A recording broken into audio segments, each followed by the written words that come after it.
ಇಷ್ಟೆಲ್ಲ ತಪಸ್ಸು ಮಾಡಿ ಹೊರಗೆ ಬರಬೇಕು ಅಂತ ನೋಡ್ತಾರೆ. ಸಮುದ್ರದ ಹೊರಗೆ ಕಾಲಿಡುವುದಕ್ಕೆ ಸ್ಥಳ ಇಲ್ಲ, ಅಷ್ಟು ಗಿಡಗಳು ಬೆಳೆದಿವೆ.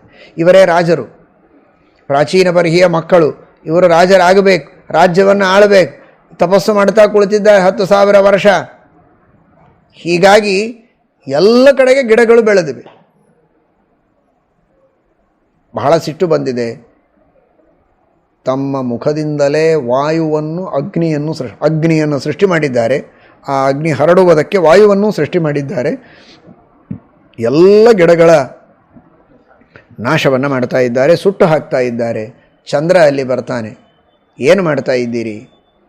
ಆ ರೀತಿ ವೃಕ್ಷದ ಸಂತತಿಯನ್ನು ನಾಶ ಮಾಡಬಾರದು, ಕಾಡಿದ್ದರೆ ನಾಡು. ಈ ವೃಕ್ಷಗಳೆಲ್ಲ ಇರಬೇಕು, ಅವುಗಳಿಂದ ಪ್ರಜೆಗಳಿಗೆ ಹಿತವಾಗ್ತದೆ, ಅವುಗಳಿಂದ ಎಲ್ಲ ವಿಧವಾಗಿರುವ ವಾತಾವರಣದಲ್ಲಿ ಶುದ್ಧಿ ಇರುತ್ತದೆ, ಮಳೆ ಆಗ್ತದೆ. ಎಲ್ಲವಕ್ಕೂ ವೃಕ್ಷಗಳು ಕಾರಣ. ಅರಣ್ಯ ಇದು ಇರಲೇಬೇಕು.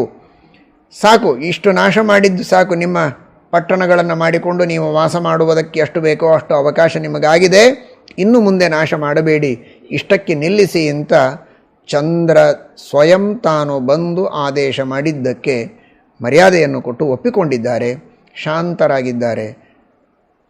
ಆಮೇಲೆ ಚಂದ್ರ ಹೇಳಿದ, ಯಾವ ವೃಕ್ಷಗಳನ್ನು ನೀವು ಇಷ್ಟು ಹೊತ್ತು ಸುಟ್ಟಿದ್ದೀರಲ್ಲ, ಇದೇ ವೃಕ್ಷಗಳು, ಇಲ್ಲಿರುವ ಅಭಿಮಾನಿ ದೇವತೆಗಳು, ವನದೇವತೆಗಳು ಶ್ರೇಷ್ಠವಾದ ಒಂದು ಕನ್ಯೆಯನ್ನು ಬೆಳೆಸಿದ್ದಾರೆ.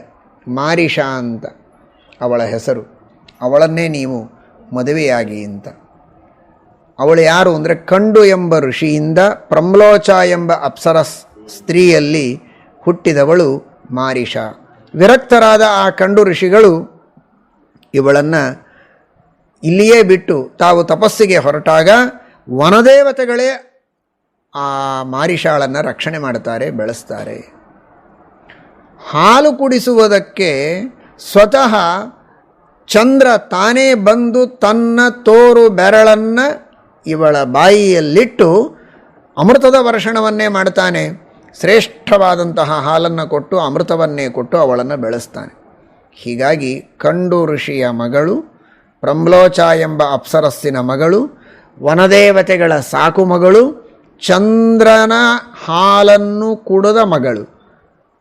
ಇಂತಹ ಒಬ್ಬ ಶ್ರೇಷ್ಠಳ ಮಾರಿಷಾ. ಅಲ್ಲಿ ಇಂದ್ರದೇವರು ಮಾಂಧಾತ ಅವನಿಗೆ ಹಾಲು ಕುಡಿಸಿ ಬೆಳೆಸಿದರು. ಮಾಂಧಾತ, ನಿನಗೆ ಹಾಲು ಕುಡಿಸುವವರು ಯಾರಿಲ್ಲ ಅಂತ ಚಿಂತನೆ ಮಾಡಬೇಡ. ಧಾತ ಅಂದರೆ ಪಾನ ಮಾಡುವವನು ಅಂತ ಅರ್ಥ. ಮಾಂಧಾತ, ನಾನು ಕುಡಿಸುವ ಹಾಲನ್ನು ಕುಡಿದು ನೀನು ಬೆಳೆದು ದೊಡ್ಡ ಚಕ್ರವರ್ತಿಯಾಗು ಅಂತ ಇಂದ್ರದೇವರು ಆಶೀರ್ವಾದ ಮಾಡಿದ ರೀತಿಯಲ್ಲಿ ಇಲ್ಲಿ ಮಾರಿಷಾ. 10 ಇನ್ನೇನು ಸಾಯುವ ಸ್ಥಿತಿ, ಯಾರು ಹಾಲು ಕುಡಿಸುವವರಿಲ್ಲ ಅಂತ. ಮಾರಿಷಾ, ನೀನು ಹಿಂಸೆಗೊಳಗಾಗಬೇಡ, ಸಾಯಬೇಡ, ನಾನು ಹಾಲು ಕುಡಿಸ್ತೇನೆ ಅಂತ ಅನುಗ್ರಹ ಮಾಡಿ ಚಂದ್ರ ಹಾಲು ಕುಡಿಸಿ ಬೆಳೆಸಿದ್ದಕ್ಕೆ ಅವಳು ಮಾರಿಷಾ ಎಂಬುದಾಗಿ ಬೆಳೆದಿದ್ದಾಳೆ. ಅಂತಹ ಮಾರಿಷಾಳನ್ನು ಈ ಪ್ರಾಚೇತಸರಿಗೆ ಕೊಟ್ಟು ಮದುವೆ ಮಾಡಿದ್ದಾನೆ ಚಂದ್ರ ಹಾಗೂ ವನದೇವತೆಗಳು. ಆ ಮಾರಿಷಾಳಲ್ಲಿ ಪ್ರಾಚೇತಸರಿಂದ ಮಾನಸ ಸೃಷ್ಟಿ. 10 ಜನ ಪ್ರಾಚೇತಸರು ಕೇವಲ ತಮ್ಮ ಮನಸ್ಸಿನಿಂದ ಈ ಮಾರಿಷಾಳಲ್ಲಿ ದಕ್ಷ ಪ್ರಜಾಪತಿಯನ್ನು ಪಡೆದಿದ್ದಾರೆ. ಆ ದಕ್ಷ ಪ್ರಜಾಪತಿ ನೋಡಿದರೆ, ದಕ್ಷ ಪ್ರಜಾಪತಿ ಸಾಕ್ಷಾತ್ ಬ್ರಹ್ಮದೇವರ ಅಂಗುಷ್ಠದಿಂದ ಜನಿಸಿದ ಮಹಾನುಭಾವ.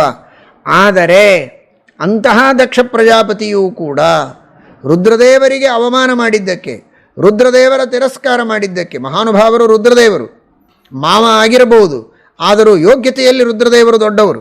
ಅಂತಹ ದೊಡ್ಡವರಾದ ರುದ್ರದೇವರ ತಿರಸ್ಕಾರ ಮಾಡಿದ್ದಕ್ಕೆ ಬ್ರಹ್ಮಪುತ್ರನಾದ ದಕ್ಷ ಪ್ರಜಾಪತಿ ಮಾರಿಷಾಳಲ್ಲಿ ಪ್ರಚೇತಸರಿಂದ ಮತ್ತೆ ಹುಟ್ಟುವ ಪ್ರಸಂಗ ಬಂತು. ಶ್ರೀಮದ್ ಭಾಗವತ ಹೇಳುತ್ತದೆ, ಯಸ್ಯಾಂ ಮಹದವಜ್ಞಾನಾದ್ ಅಜನ್ಯಜನ ಯೋನಿಜಃ. ಸಾಕ್ಷಾತ್ ಬ್ರಹ್ಮಪುತ್ರನಾದ ದಕ್ಷ ಪ್ರಜಾಪತಿ ಇಲ್ಲಿ ಪುನಃ ಹುಟ್ಟುವ ಪ್ರಸಂಗ ಬಂತು ಎಂಬುದಾಗಿ ಹೇಳ್ತಾರೆ. ಆ ದಕ್ಷ ಪ್ರಜಾಪತಿಯ ವಂಶವನ್ನು ಮುಂದೆ ಮತ್ತೆ ವಿಸ್ತಾರವಾಗಿ ತಿಳಿಸಿಕೊಡ್ತಾರೆ. ಹರಯೇ ನಮಃ. ಶ್ರೀಕೃಷ್ಣಾರ್ಪಣಮಸ್ತು.